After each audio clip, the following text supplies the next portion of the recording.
अस्सलाम वालेकुम। आज मैं आपके लिए बगदाद के एक छोटे से गांव की ऐसी कहानी लाया हूं जो सब्र, शुक्र और हसद के अंजाम को आपके दिल में हमेशा के लिए बसा देगी। ये किस्सा है एक किसान, इसकी शुक्रगुजार बीवी और एक ऐसी औरत का जो दूसरों की खुशी देखकर तड़पती थी। पुराने बगदाद के एक किनारे पर खजूर के दरख्तों और मिट्टी की खुशबू से भरा एक गांव था। इसी गांव में इमरान नाम का एक मेहनती किसान रहता था।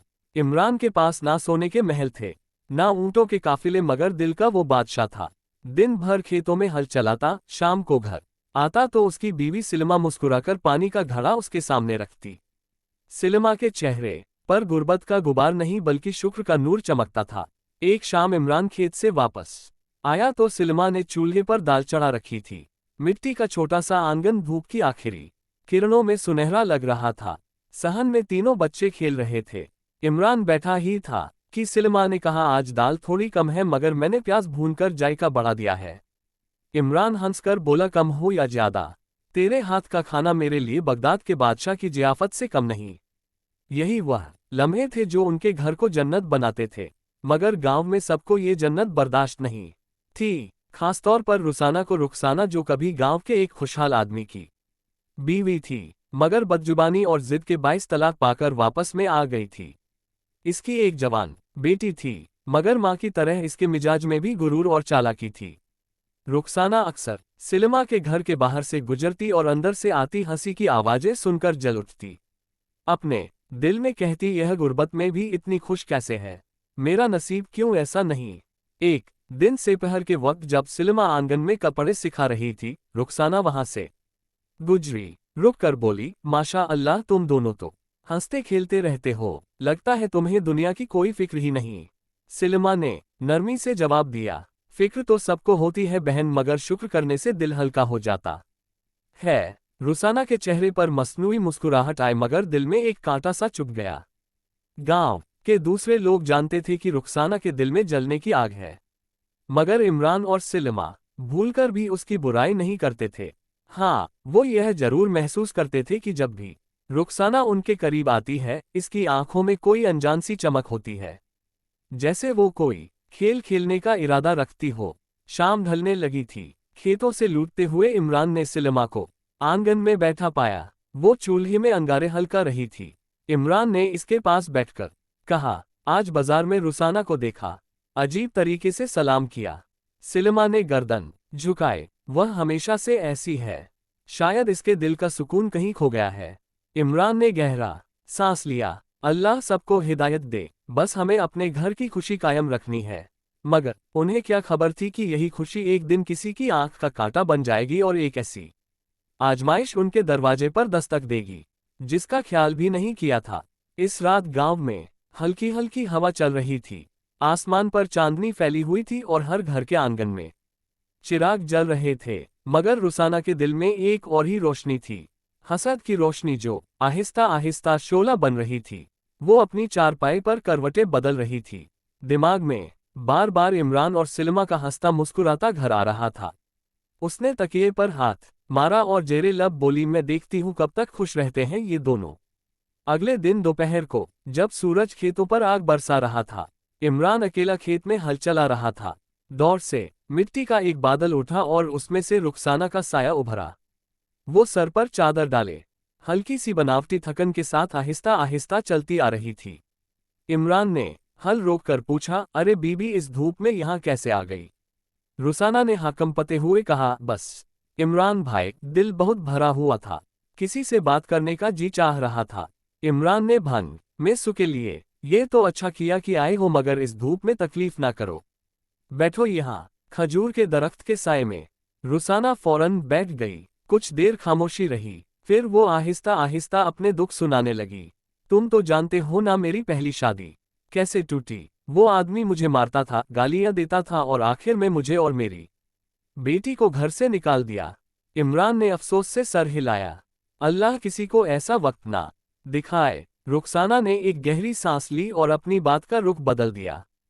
तुम खुशकिस्मत हो, तुम्हारी बीवी तुमसे मोहब्बत करती है, तुम्हारा घर आबाद है। फिर जरा रुकी और जरा सा मुस्कुराकर बोली, काश मेरा भी ऐसा कोई सहारा होता।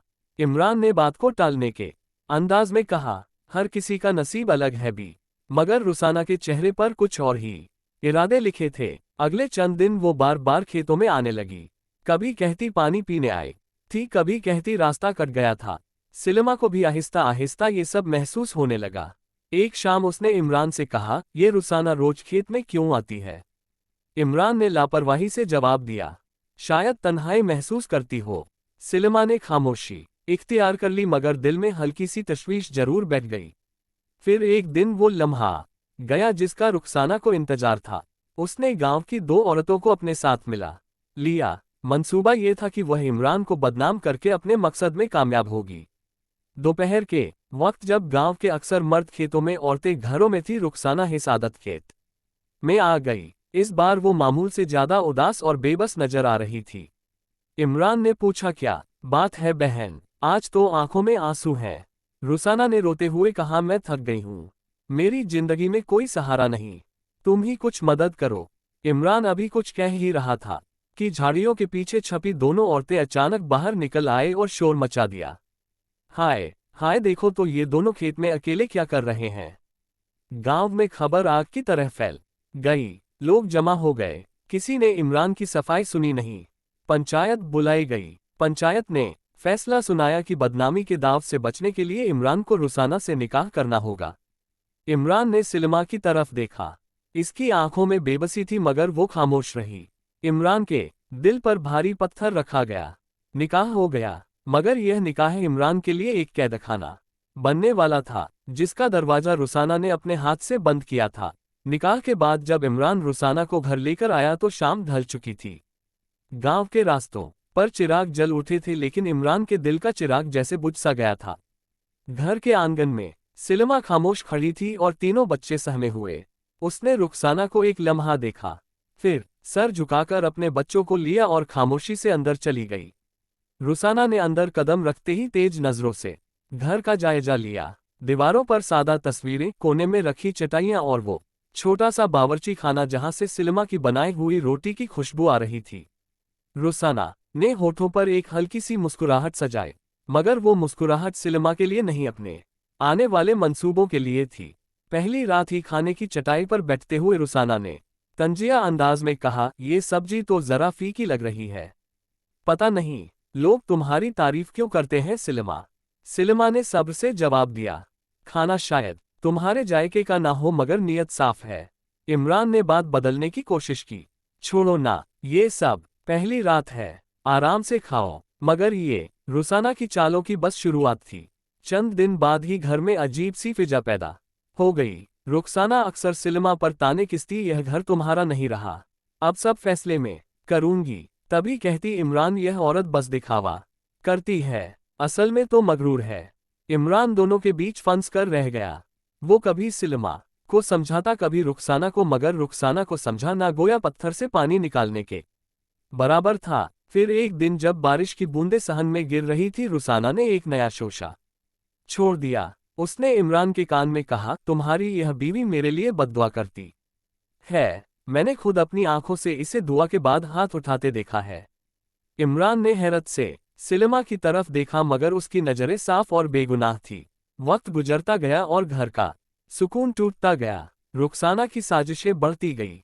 कभी वह खाने में नमक कम करके सिलमा पर इल्जाम लगा देती, कभी जानबूझकर बर्तन तोड़कर कहती ये तो सिलमा की लापरवाही है, और कभी बच्चों को मारती।